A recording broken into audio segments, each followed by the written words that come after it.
Eaton's is part of the Canadian outlook, a symbol of Canadian enterprise, a reflection of the Canadian way of life. Eaton's has grown and flourished and prospered along with this vigorous young country, and we are proud to present this pictorial chapter in her exciting story. We sincerely hope the following scenes will serve as a reminder of the priceless gift we all inherit as Canadians.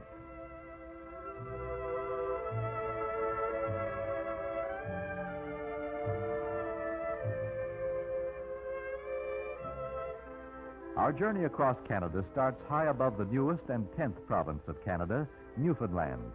The story of Newfoundland is found in the heart of the people who live in the small villages nestled in its many protective harbors. Newfoundland is that part of North America nearest Europe, and it has become a way station on the Atlantic route. Hub of the air transportation story is Gander, often called the crossroads of the world. If you stand in the reception center at Gander, it is likely you have half a dozen languages spoken all at once.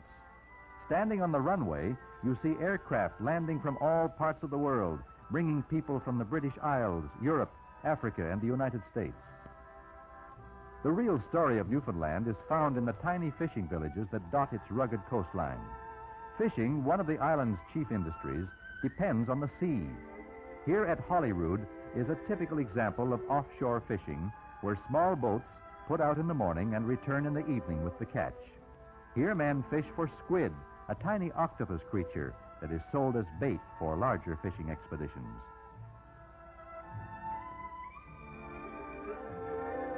Landmark of St. John's, the old capital city, is Signal Hill, which affords an excellent view of the city, which is built on a hillside overlooking a natural harbor. Much of the manufacturing for Newfoundland is located in St. John's. It was here at the turn of the century that Marconi astounded the world when he sent the first wireless message across the Atlantic.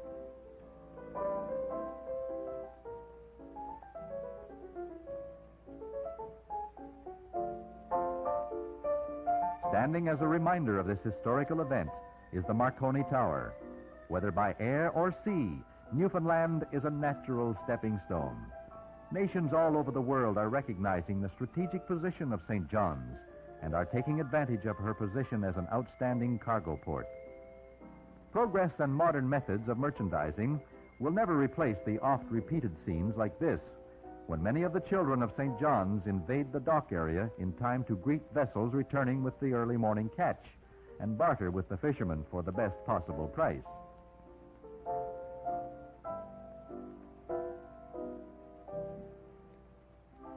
The province of Nova Scotia is steeped in history and first received recognition when John Cabot landed on the northern extremity of Cape Breton in 1497.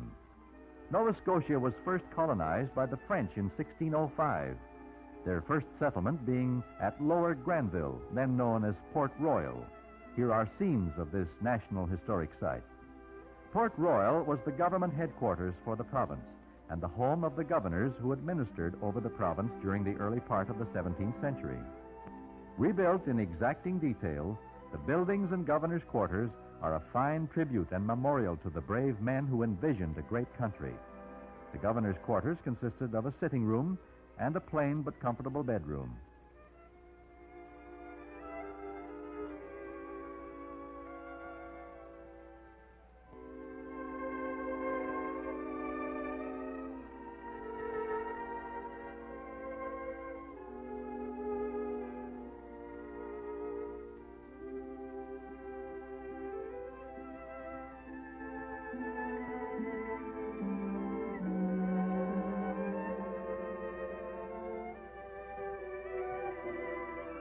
This is the Commons Room, where all the settlers met to relax and to discuss affairs of the day.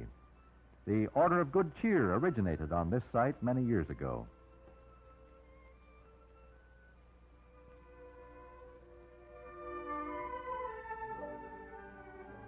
The story of the Maritimes has always been one of an endless conflict between the raging sea and the cold gray rock that has stood up against the relentless attack. Typical of the beauty of the Maritimes is Peggy's Cove. When you first look out to sea and then up at the lonely lighthouse, you might question this as a place of beauty. But as you walk across the barren rock and suddenly look down at the small village, you find here a picturesque and dramatic reminder of the heritage of the Maritimes, something that was in the beginning and shall always remain, its natural beauty untouched.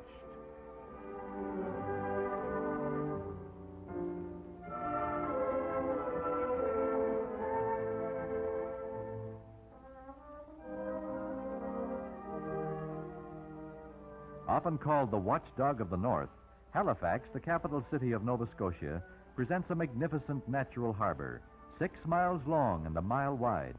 It is the chief winter port of the Atlantic coast of Canada. It is a site reminiscent of the formative years of the Maritimes, the oldest English town in Canada. Its old country traditions are an important part of its life and a treasured memory for many of its people.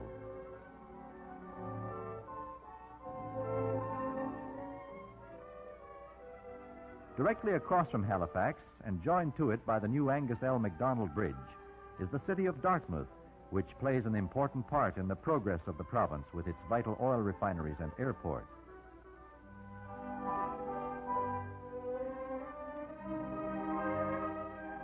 For many years, the eyes of Halifax have witnessed many sights. Ships leaving for Europe during 2 great wars, the wounded returning in the dead of night, cargo ships pushing off in the early hours of the morning. And now the growth of a nation, the demands of industry, and an expanding economy have brought new citizens to our shores. Today, it is a common sight to see immigrant ships breaking out of the early morning mist. We watch the mixed emotions of these people as they line the decks to catch their first glimpse of Canada. The thousands of footsteps heard on the gangplanks will soon be transferred to the busy streets in every village, town, and city in Canada. These are exciting days.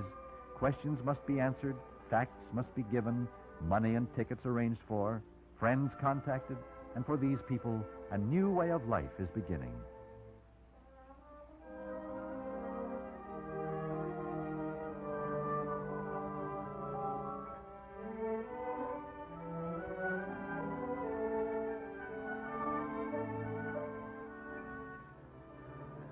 When we talk of the Maritimes, we talk in terms of history and the sea, and so often fail to recognize the industrial importance that is theirs. Northeast of Halifax is the city of Sydney, the second largest city in the province with a population of over 30,000. Sydney is one of the leading coal and shipping ports in the Dominion and the location of the gigantic Dominion Coal and Steel Company. This vital industry, whose raging furnaces fill the sky of Sydney with the reddish glow 24 hours a day, is built upon the province's abundance of coal and easily obtainable iron ore from Newfoundland. This particular plant is geared to the production of structural steel. The giant ingots are reheated and sent down a long processing line where they are pressed under giant rollers and squeezed into the desired sizes and shapes. Steel production is an important part of the story of the Maritimes and a vital scene in the Canadian economic picture.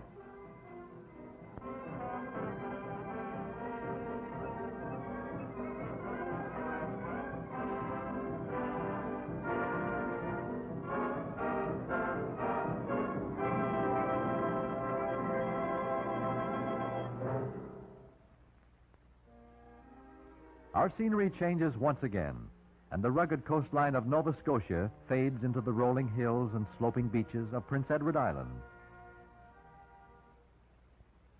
Charlottetown is regarded as the birthplace of Confederation, the first conference being held there in 1864. We enter the Parliament buildings and stand in the room where Confederation was founded. The beautiful rolling lowlands, the old country charm of the rural scenery, makes Prince Edward Island a visitor's paradise. 85% of the total land is suitable for cultivation.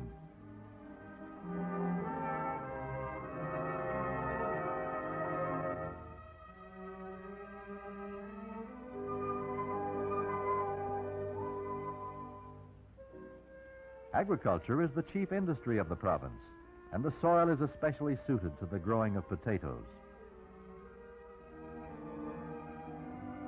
No part of the province is more than 17 miles from the sea, and the rich red sand of its beaches is famous the world over, making Prince Edward Island a vacation paradise.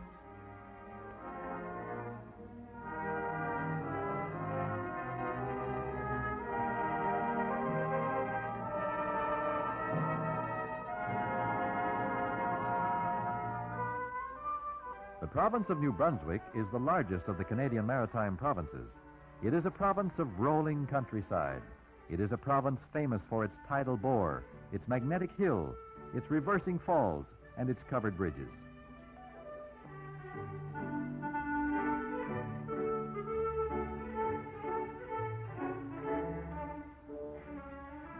The Bay of Fundy, which borders New Brunswick on the south, is a landmark with its muddy red water. The coast of the Bay of Fundy is almost unbroken. Wherever the tides reach, rich, fertile land has been formed.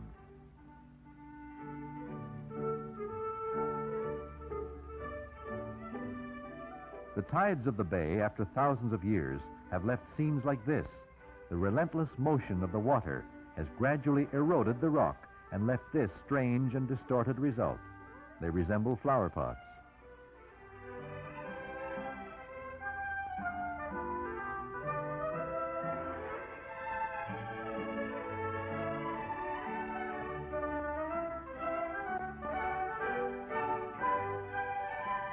Fact or fiction, the magnetic hill in Moncton is a source of fun and controversy. A car in neutral gear backs effortlessly up the hill. No mirrors, no tricks, no hidden cables. Truly one of the unsung wonders of the world.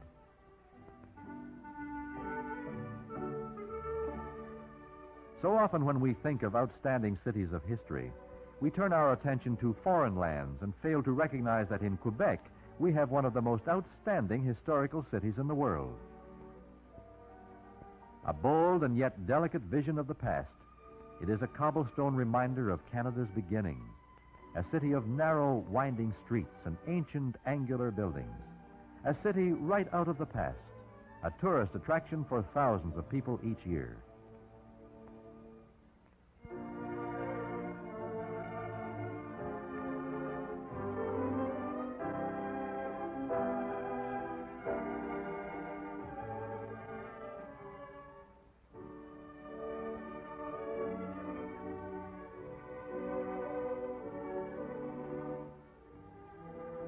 Many visitors stay at the very beautiful Chateau Frontenac Hotel, which rises above the city and looks down on Lower Town.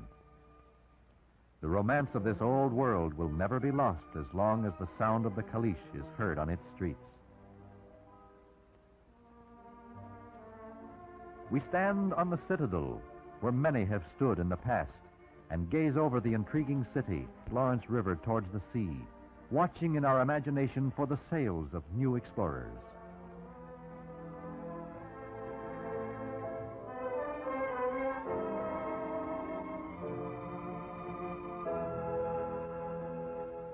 The Great St. Lawrence River takes us from historical Quebec to cosmopolitan industrial Montreal.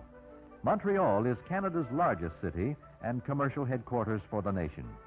Situated at the base of Mount Royal, it has come a long way from its infant beginning as a small Indian village. Its growth indicates the growth of this nation.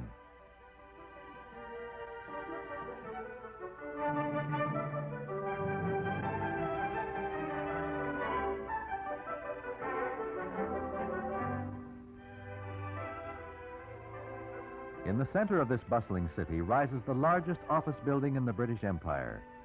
Montrealers may spend a peaceful moment in the shadow of the Sun Life building.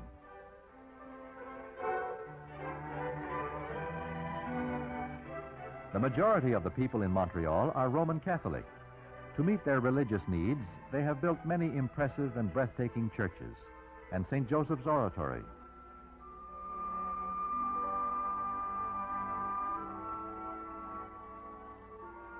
Many pilgrims from near and far will kneel on each of the many steps leading to the shrine and say a prayer on each step.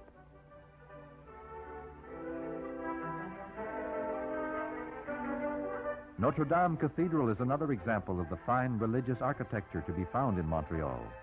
This cathedral is an exact replica of its namesake in Paris, on a smaller scale, of course. Lining the walls are beautiful stained glass windows depicting the early history of Canada.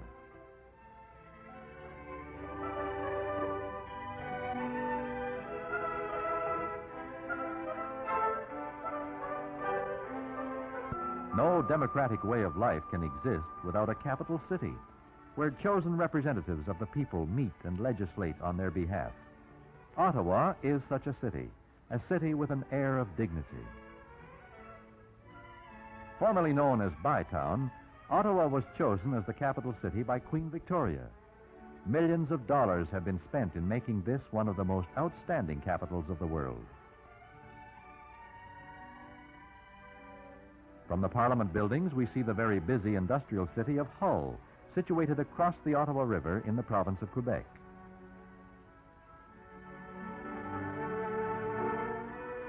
Site of many federal and civic ceremonies is the War Memorial, located in the heart of the downtown area, not far from the Chateau Laurier Hotel. This hotel is built along the same lines as the Chateau Frontenac in Quebec City.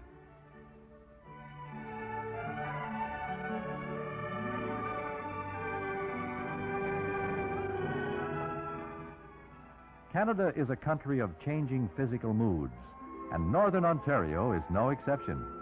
Contrasting greatly with the rolling land to the south, Northern Ontario is richly endowed with a forest wealth. Its many beautiful waterways pass scenery of unlimited beauty. Its terrain, its ruggedness, its naturalness make it outstanding tourist country, wonderfully attractive to fishermen and hunters, and a paradise for visitors and cottagers. But even more important than its lumbering industry, its natural tourist attractions, is its position in the world as the leader in mineral resources.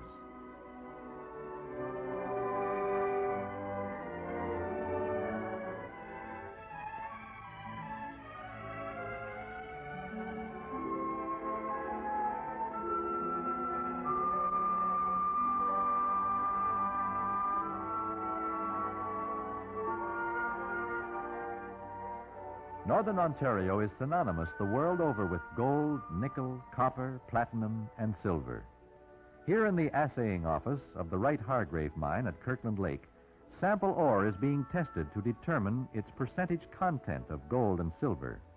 The unlimited resources and possibilities in this Northland make it a vital part of Canada's destiny.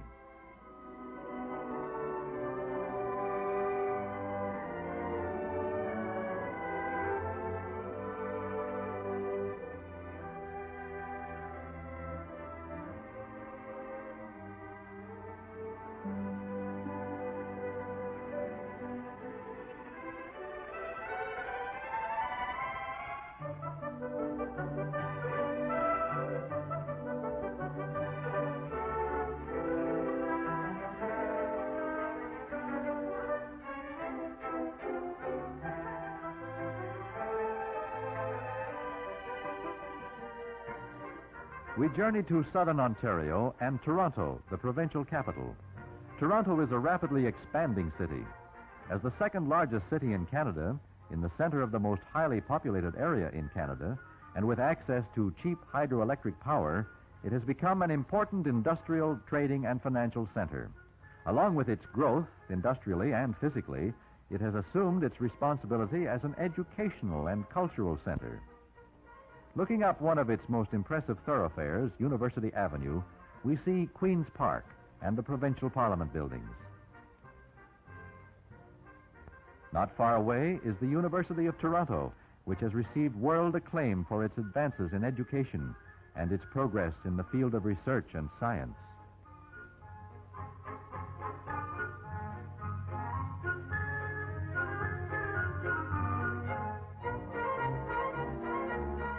One of the things you would least expect to find in Canada is a castle, and yet here in Toronto is historic Casa Loma. Architecturally reminiscent of the Middle Ages, it is now operated by a service club for dances, conventions, and as a tourist attraction.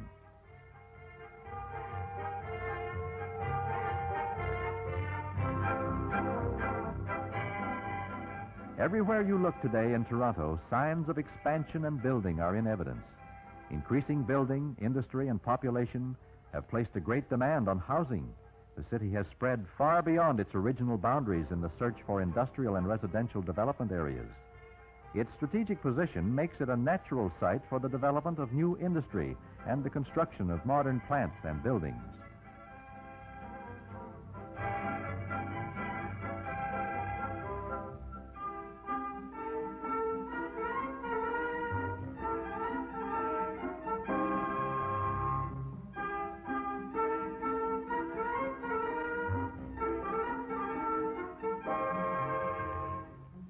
The ever-increasing population, congested streets, and the difficult traffic situation prompted civic officials to build Canada's first subway.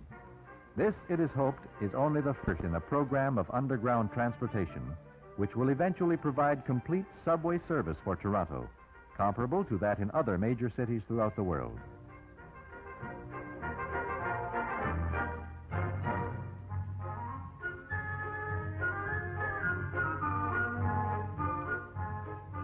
Not all of the subway track is underground, and where possible, open cuts have been used to move the trains from Toronto's harbor area to its terminal at the north-central end of the city. Toronto's subway is just another sign of progress in this rapidly expanding Canadian city.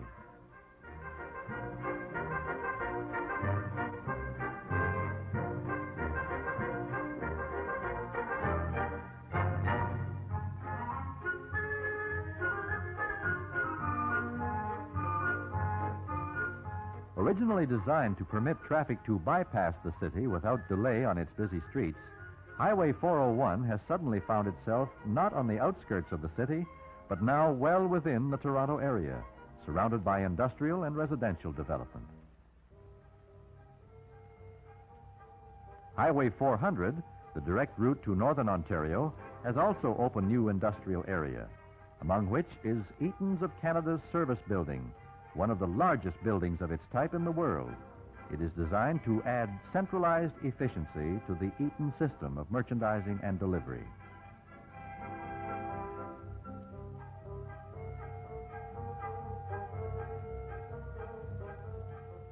Internationally famous is the Canadian National Exhibition, the largest annual exhibition of its type in the world. The exhibition is held each year during the latter part of the summer and draws an average attendance of 2.5 million people.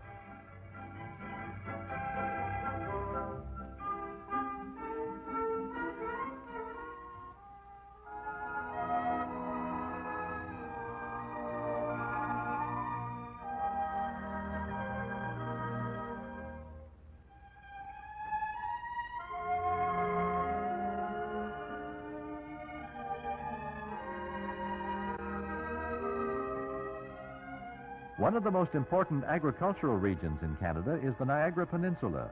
Here, peaches, grapes, cherries, apples, plums, pears, and small fruit yield bountiful crops. Modern methods of transportation and shipping bring Ontario's cities close to the vast orchards and pave the way for a highly specialized industry of market gardening and canning.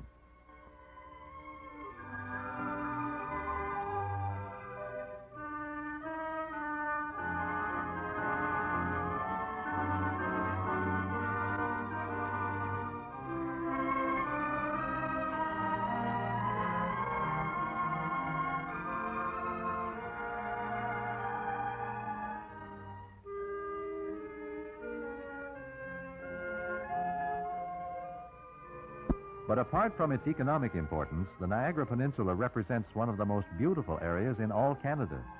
Its extensive growing season is due to the protection afforded by the Niagara Escarpment, which shelters it from frost and cold.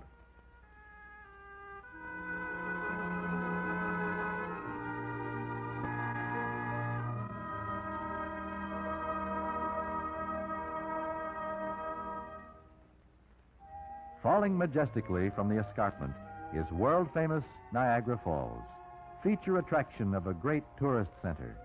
The falls, located on the border between the United States and Canada, draws hundreds of thousands of visitors each year from all over the continent. Manitoba is the central province of Canada and the first of the prairie provinces. Its capital city is Winnipeg, situated at the junction of the Red and Assiniboine rivers.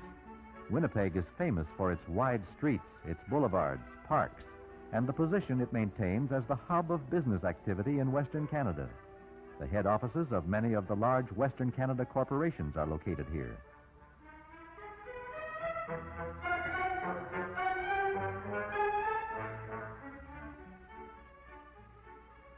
The economic security of the prairies has always depended on its grain crop.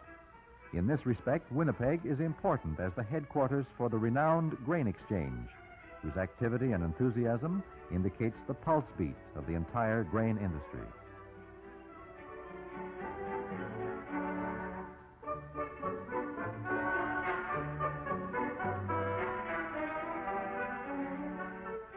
Winnipeg, with its immense railway yards, has become a transportation hub, not only for the province, but for the continent, distributing raw materials and manufactured goods to all parts of North America. In the large CPR yards in Winnipeg, over 80 miles of intricate track work feed the transportation arteries of the nation.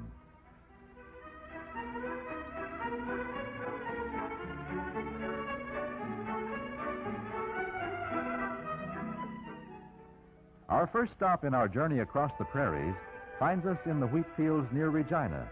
Over 20 million acres are sown in cereal wheat. The success or failure of a crop determines the economic balance of not only the prairie provinces, but all of Canada. Wheat from the fields of the prairies have won many international championships and represents one of our most important exports.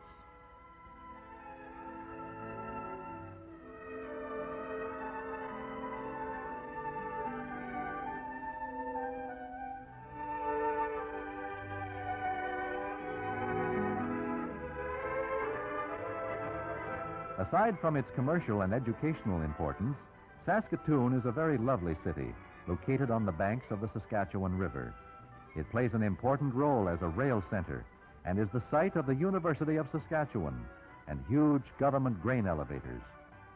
Here we see Saskatoon from the top of the very beautiful Besborough Hotel. The city spreads out before us, clean and meticulous with its new buildings and expanding residential areas, an indication of the development going on in the prairies today.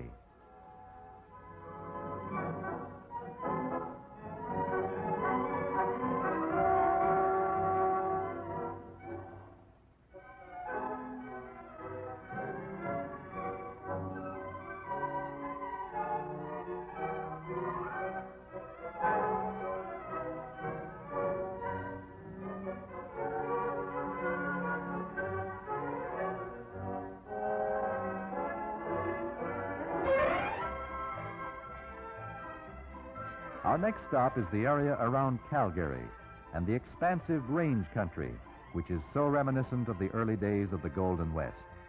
Radio, television, and the motion pictures have led us to believe that cowboys are exclusive with the land to the south, while in reality the cowboy is as synonymous with the rangeland of Canada as he is with the badlands of the United States.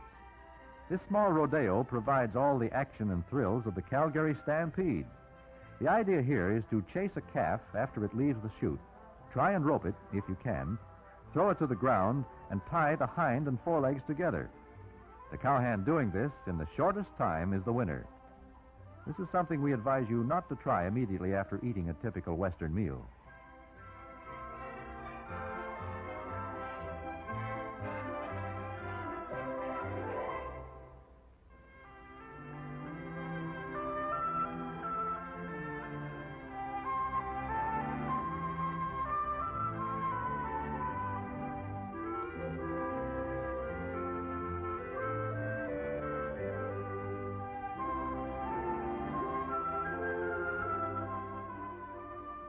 The object here is to stay on the animal's back with only a rope for support for at least 10 seconds.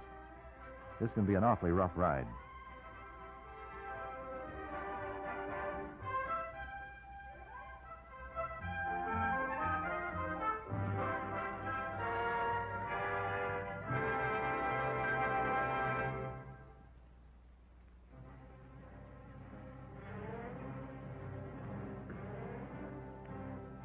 The story of pioneering in Western Canada has not changed.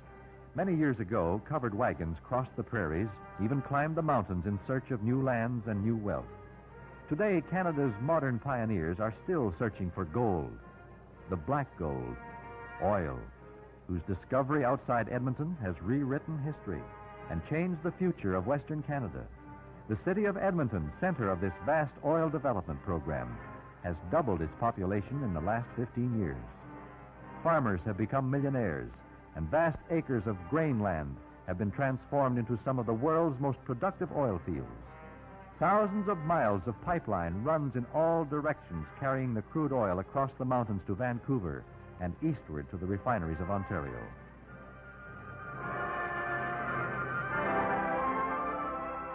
The Canadian Rockies are known the world over for their splendor and beauty. Scenes from Banff, Lake Louise, Jasper are duplicated millions of times each year in photographs, postcards, and magazines. Our breathtaking journey in the Canadian Rockies starts at Banff.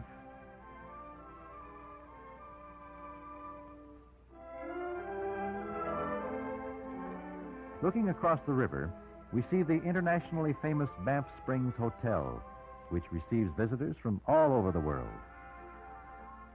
The Rockies feature many kinds of natural beauty, from towering mountains and raging rivers to beautiful parks and gardens.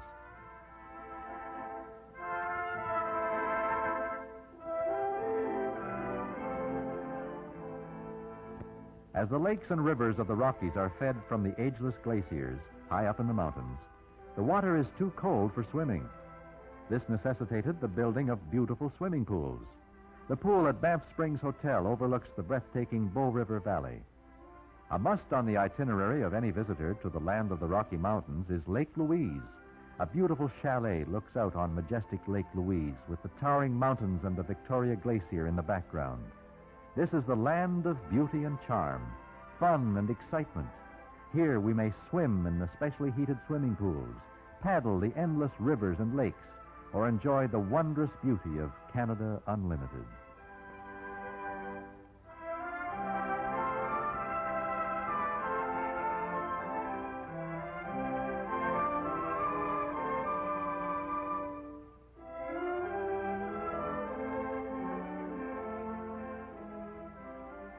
The land of the Rockies is truly representative of Canada's past and her future. Its mountains and glaciers have stood for many thousands of years and will to eternity. They stand firm and erect for all the world to see. They are a symbol of courage and strength and determination, and yet offer the world a feeling of dignity and grace.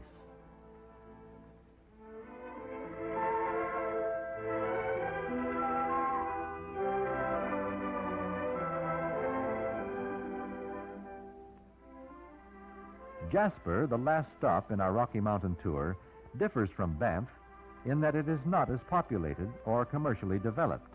The rugged beauty of Jasper is symbolically displayed in Pyramid Lake and Pyramid Mountain. Vancouver's appeal is varied. It has one of the finest harbors in the world.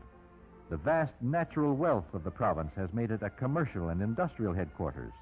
Its moderate temperatures and beautiful scenery have developed it into Canada's playground city. The Lionsgate Bridge joins the city proper with British properties and Capilano, location of some of Canada's most beautiful homes and outstanding golf courses.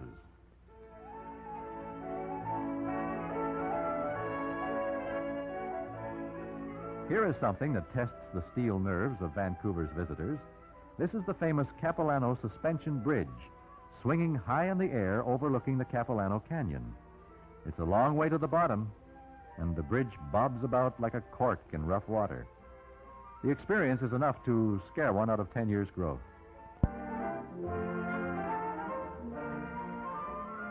British Columbia is a wealth of natural resources.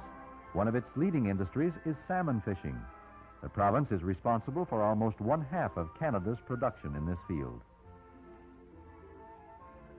As much of the fish as possible is utilized in the canning process. After they have been cleaned, the most select parts are cut, canned, and then cooked while sealed in the tin. Meal and oil have now become an important byproduct and have added further wealth to the fishing industry, opening the way to a vast export business.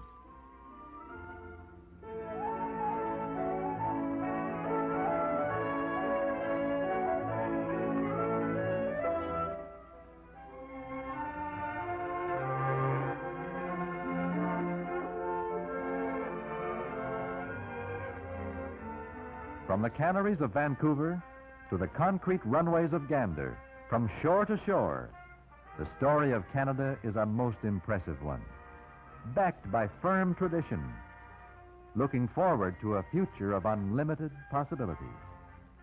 This is Canada.